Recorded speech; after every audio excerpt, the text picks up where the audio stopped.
everyone, and welcome back to Sugar Pie Nellie.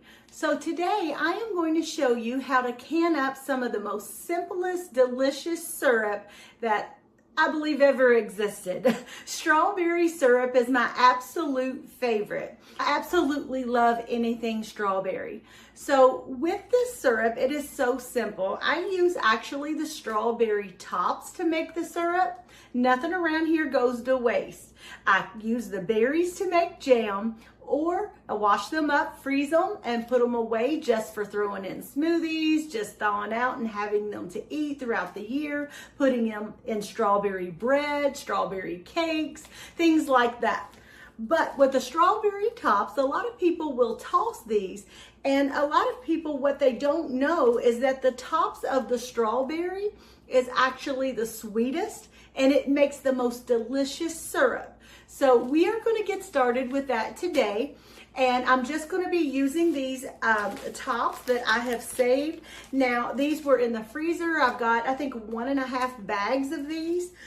These were in the freezer that I've gotten so far, and for this year. It's still early in the year, but with these, I have went ahead and washed all the strawberries and then had those sealed and put in freezer bags. So you can do that, and you can always make your syrup later. So if you're in the middle of eating strawberries, you're cutting off those tops, I just take a baggie like this for your freezer, and I will toss those in that bag, just little bits here and there, until I got enough for syrup. And that's a great way, so you don't have to toss them thinking, well, I ain't got time to do that right now. I don't have time to can those right now, because you can always come back to it later when you do have a little bit of time. So let's begin and get started. So I'm going to go ahead and place these in my water bath canner. I like to go ahead and fill that canner maybe 1/4 to 1/2 of the way full, and just put it on a very low heat to simmer. And these guys can sit in there and kind of sanitize while I'm waiting to fill them. Now, as I'm placing these in the canner, I do make sure that they have water inside of them, because you want to make sure that everything is getting sanitized, especially because these are new jars and I've not used those before. So I do want to make sure everything is very, very important when you are canning, to make sure that you have clean, sterile jars. And then now I probably won't use all of these for the syrup that I'm putting in there, but it's always best to go ahead and have extra heated up in case you need them. And then of course you can always store those away, whatever isn't needed. So the first thing I'm doing is simply just placing the strawberry tops into a medium saucepan.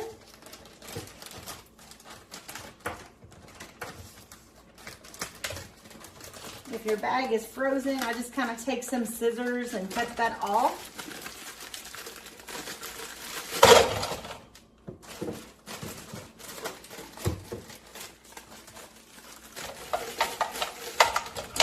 Like that.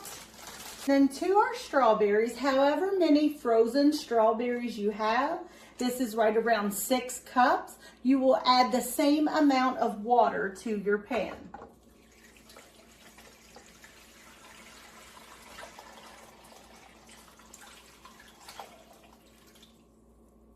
Okay. And then we're simply just going to turn this on about a medium heat. About medium-low heat, something like that. And then we're going to simmer this for around 15 to 20 minutes. Okay, now that our strawberries has been simmering for about 20 minutes, first you get that going to like a little gentle boil, then you simmer for about 15 to 20 minutes. But once that is complete, I like to just take something that you can gently mash your strawberries with. We don't want to make them like into a pulp or anything at this point, but a little gentle mash will help release some of that wonderful strawberry flavor. So that's what we're after here.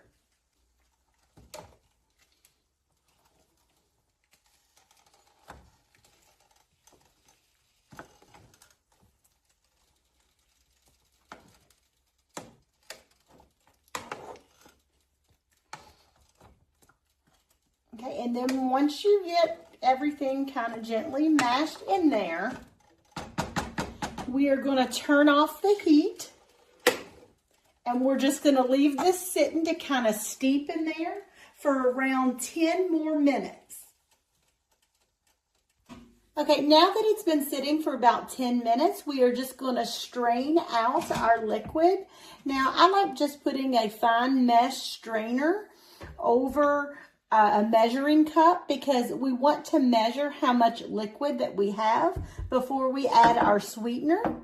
So you can do this through a cheesecloth or whatever you have, but I just found this easy so that way you know exactly what is in there.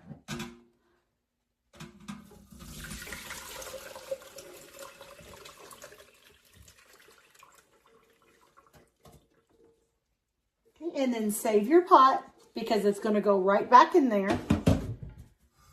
But I like to take something like this and just gently squeeze out the excess liquid. But you don't want to squeeze too hard at this point because it can make it just a tad bit bitter because of all those strawberry tops. So we just mostly just want to get out any excess of that liquid.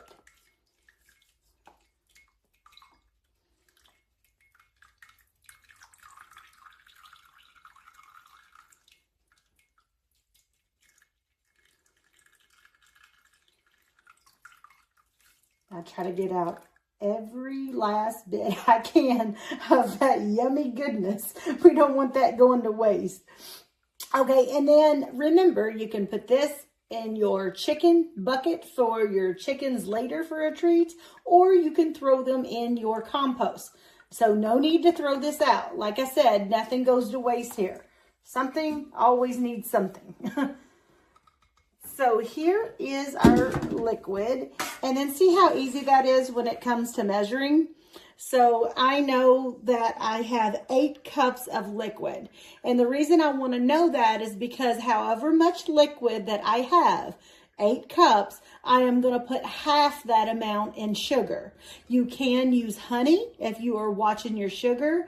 I have been known to actually use maple syrup, and that works well also. Or if you have extra sweet strawberries, I have been working on strawberries for years with the help of the Amish. Telling you, I've got very sweet strawberries, and sometimes I don't even need sugar. But for the sake of this video and for some of the people that's requested some of the jams and syrups and things that I'm making, I'm going to go ahead and add sugar. But it is going to be half the amount of your liquid. So you just place this back into your pot. And 1 second, I still see a couple little strawberry tops in there. We don't want that in there. Here we go. And then just place this back into your pot.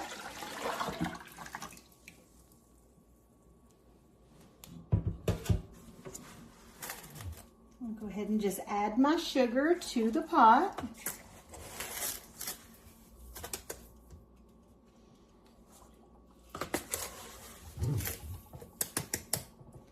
Three and 4. And then we can go ahead and gently turn this on to just about a low medium. We are going to let this, there we go. We are going to let this simmer until it's thickened and all that sugar is dissolved. But at this point, we're going to go ahead and add, because we're canning, I am very serious about adding your citrus, your acidic stuff, so you can make sure we're safely canning, okay? So I actually take the juice of a lemon. You can also use, if you have the lemon juice in the bottle, you can use that too. But I like to just go ahead and just use a fresh lemon.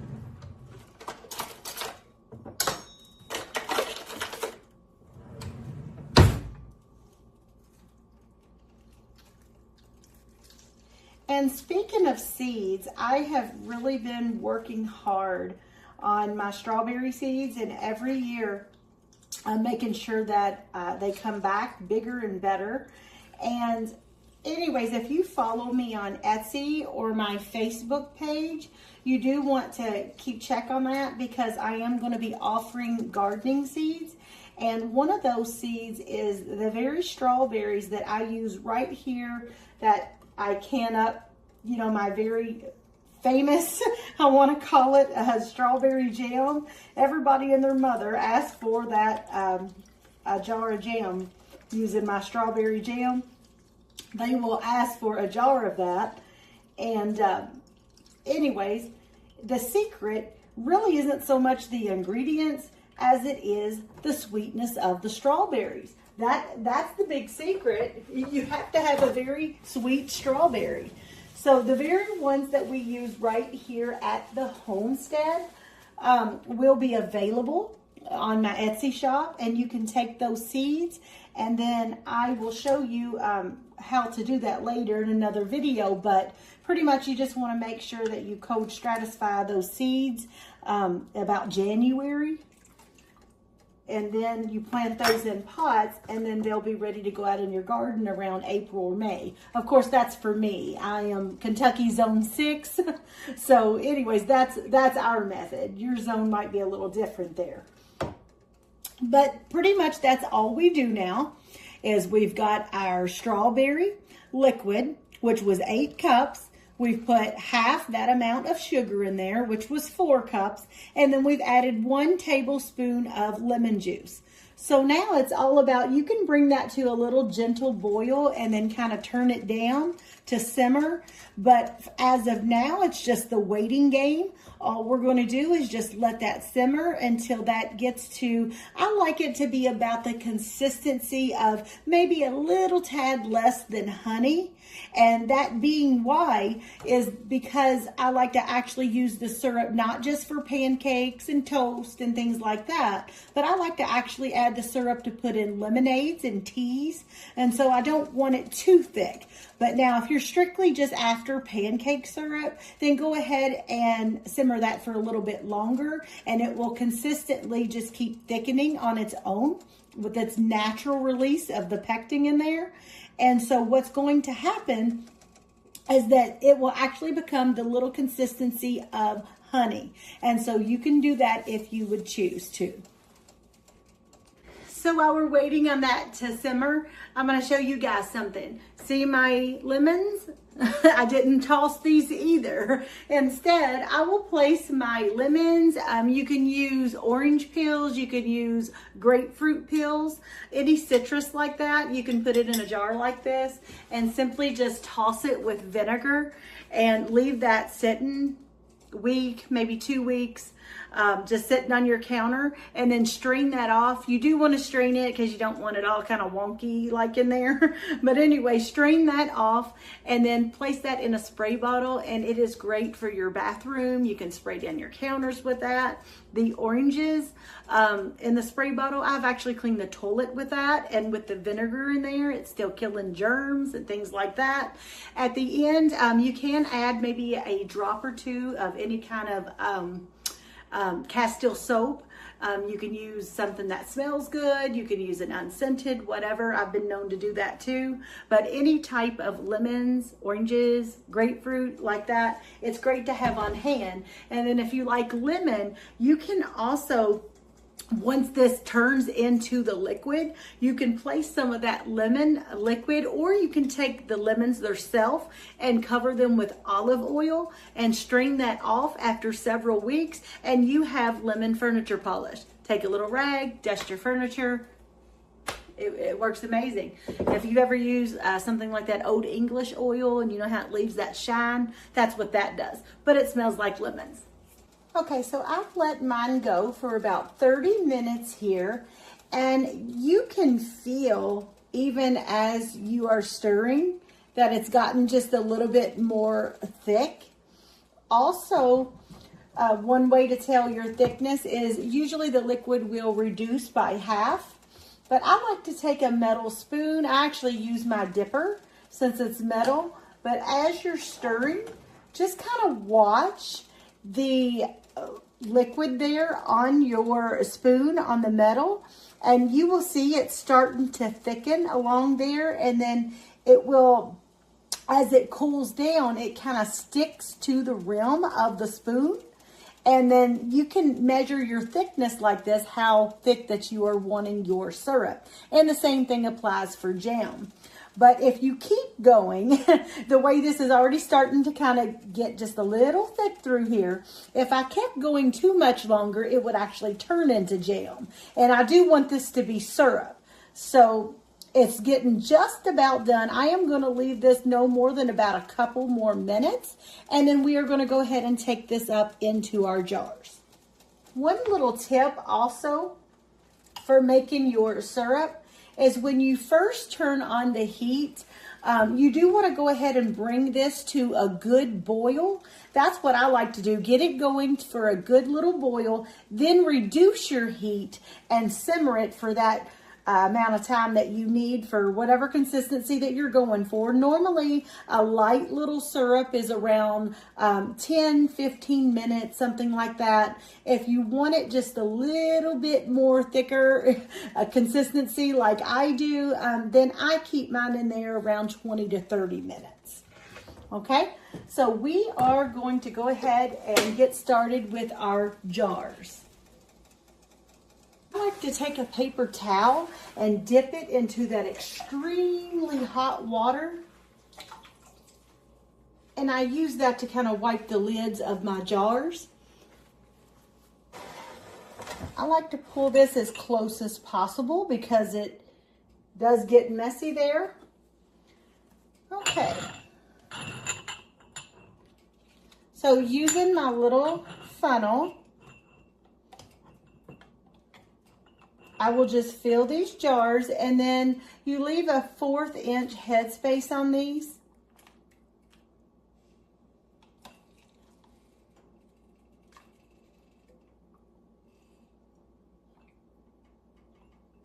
I'll go ahead and do a couple here, but what I like to do is as I'm filling them, I like to go ahead and put the lid and the rings on those and go ahead and sit them back down into the canner so they can stay hot.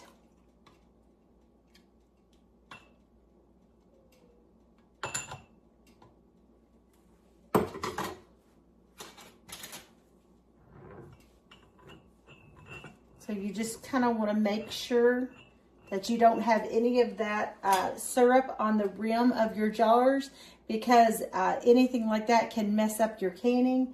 And then also that is, you know, a way a bacteria can get into your jars and things like that. So we do want to make sure that everything is wiped down and clean. And then I apply the ring just about fingertip tight. And then using your tongs, because it is extremely hot, we're going to take this and sit this right back down into the canner. And then we'll just leave that sitting until all the jars are complete.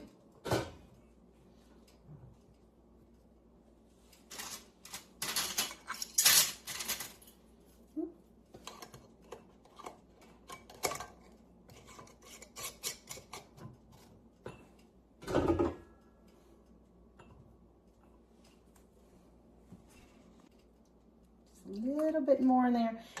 Even as a kid, y'all, strawberry syrup and strawberry jam was my absolute favorite. And actually had a whole bedroom set. It was strawberry shortcake. But anyways, I loved her so much. I had the little talking books with the little cassettes that would read the story to you. That was the most coolest thing to me as a little girl. And my whole entire bedroom, the bedding was a strawberry shortcake. Anyways, today, that same little girl has grown up, and I simply love strawberries still.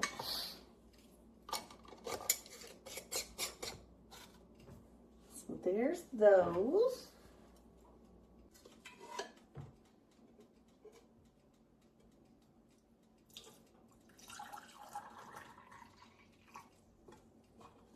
And then that last little bit, because that's the last jar I got cleaned, I actually took all of those. They are smaller jars, but because it's just a couple of spoonfuls left, I'm actually going to leave that part out and probably throw that into some iced tea for supper this evening. And let's just go ahead and get our final 2 jars in there. I like these little jars because if you go to make some tea or lemonade or anything you want to add this syrup to, one of these is actually the amount that you would put in it. And then remember, if you do go to use this in a tea or anything that you go to make, remember, because it does contain sugar, you're not going to need as much sugar for your tea or your lemonade. So I normally just like to take one of these jars and pour that right into the whole, I use the half-gallon ball jars to make my teas and things. And so I will add this and then kind of taste it to see if you need any more sugar for that tea. But this does sweeten quite nicely. We're getting our final 2 in here. Now all we want to do is just make sure that you have enough water that you are covering about 1 inch or 2 above the jars. And then I like to go ahead and set mine on high and place on the lid.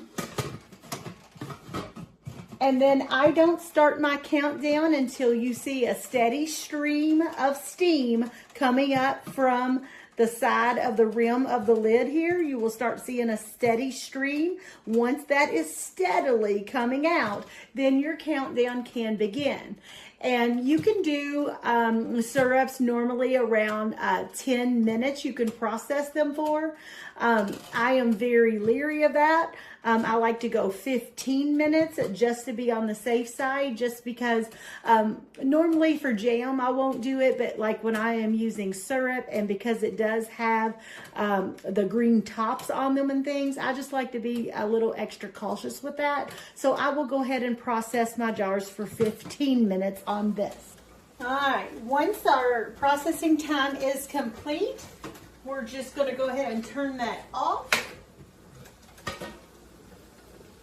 Take off our lid.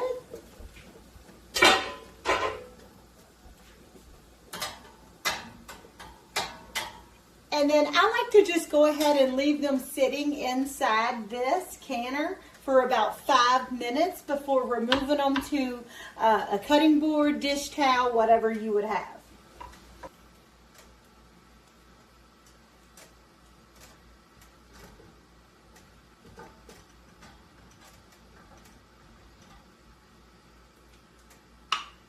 And then here you have it. And then I will just leave these on the counter overnight. I'll leave this cutting board. Everybody knows in my family when they see this cutting board sitting out on the counter, they better not touch it. And that is my cutting board until the next day. You can hear these already sealing in here. That's perfectly okay. I even got them out. They're already sealing. That's good. That's a sound that we want to hear.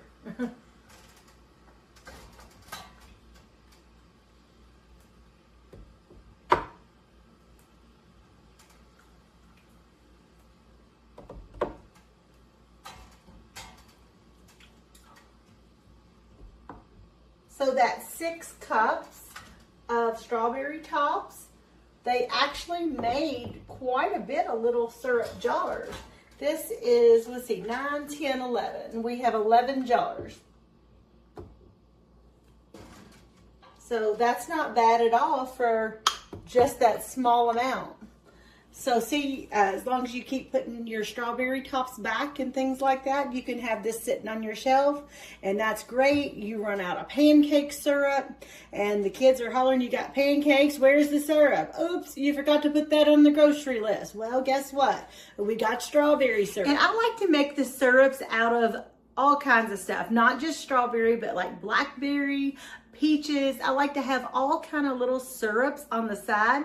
Pear honey is a very popular one around here. I will put a video for that one later on this fall. That's a very, very big favorite around here too. But anything, when you make different things like French toast, or you get a great big old thing of sourdough bread and you get that out and it's all nice and warm and gooey, it is so cool to be able not just to put regular butter or honey. Yeah, that's great too, but sometimes it's just so boring compared to, I could have strawberry syrup, or I could have violet syrup that we made, or I could have some blackberry or blueberry syrup. It's always fun to have those on the shelf for me, and technically, unless it's something you absolutely love, like the strawberry syrups, you don't really need that much per family. Now, we are serious about putting up for the whole entire year, but it doesn't necessarily mean that you need 100 jars of strawberry syrup. You don't, because if you've got 100 jars of strawberry syrup and 100 jars of blackberry syrup and blueberry and violet syrup, you're not going to eat all that, okay, in 1 year. You're not going to consume all that in that amount of time. So I like to do a variety, a little of this, a little of that. And as your taste buds kind of change with you throughout the year, you've got something. So all of these people saying that you need to plant, like I think I've seen some ladies say that you need to plant 200 onions per year for a family of like 4. Well, we are a family of 4, and in all honesty, we might go through 10, 20 onions all year long. So why in the world would I plant 200 onion plants? I mean, if you're a person that eats onions all the time, okay. Make sure that it is a plant or it is a garden vegetable that you do consume on a regular basis, and you're going to eat that up. Or else you're doing all that garden work, you're tending all those plants for nothing and putting in all that effort, time consuming, hard labor on something that's just going to go to waste.